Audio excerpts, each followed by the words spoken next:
I'm here with Brian Rasmusson, who was working for the city back in '97, and he's driving around Ada to kind of show me some of the important things. So what are some of the things the big things that stick out to you, Brian, when you think back to '97?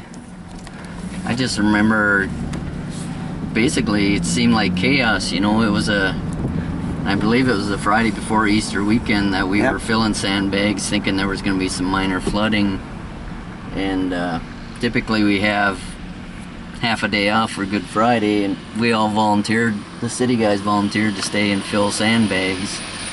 We're out here at the site where our main lift station, where all the sewage comes from the city of Ada, and then it pumps it out to our sewage ponds. Inside the levee here, in front of us, is where the smaller building was, and it's currently gone because we've got a new lift station in town. It's been moved inside the levee, so if there was another flood event, it would be protected. We're out here, it was just on its own. It was inside this little ring dike here. So we were bringing sandbags in the road behind us here on the county road, Tobacco Road, whatever you want to call it. We were using the payloader because that's the only thing we could get out here with, carrying sandbags in the bucket, and our men had to ride in the bucket back and forth to get out here. And the door for the main lift station was to the east side of the building, and you would go downstairs and that's where all the sewage came in. So we were sandbagging that, trying to keep water from going down in there. And like I said, once it would get in there, it would back up into the city and flood basements. So we were doing pretty well until it froze, and then, like I was saying, the sandbags froze and you can't stack them. They were just like bowling balls. So at that point we just had to let nature take its course. We were hoping for the best, and we all found out later, you know, that it came over our levee here and got into the sewer system. And So this spot here is basically where everything fell apart, and this was like the start. Because if this would have worked, it would have saved from sewer backup. You know, that wouldn't have helped with the water that came into the city of Ada, and you know what, people got flood water and you know that in their basement. It still would have flooded the streets. And they might have got a little sewer backup for whatever would have got into manholes. But this was the thing that took us down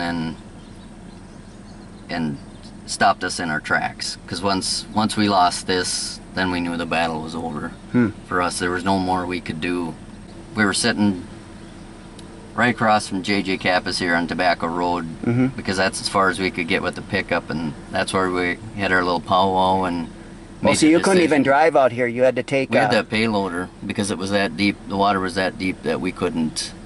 So you couldn't even get anything out here. No, and that's typical of any flood that we had when the lift station was out here. We used to take a boat from Tobacco Road, and we'd have to boat across the field to get to the lift station, or use the payloader. But at that time the water was high enough where, you know, you could almost feel the payloader float, you know, like you were gonna lose control. So I mean, it was a pretty scary situation for us. But yeah, I mean, that's what took its toll on us. That's, you know, you feel like you fail when you can't accomplish that mission. So that's what hit home for the city guys.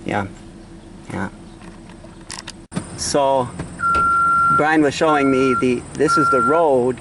Now they couldn't see this. This is all underwater, so you're driving a payloader and you're trying to guess where to catch the approach. Which is right between those two signs.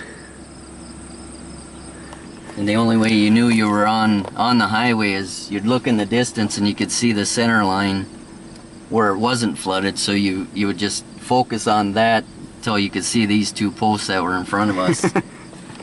And then you try to gauge the middle of that, and then once you hit that, then you're hoping to stay on the road and not get into the grass where it was really soft. So. I suppose the curves didn't help either. No, it got a little tricky when you got that far.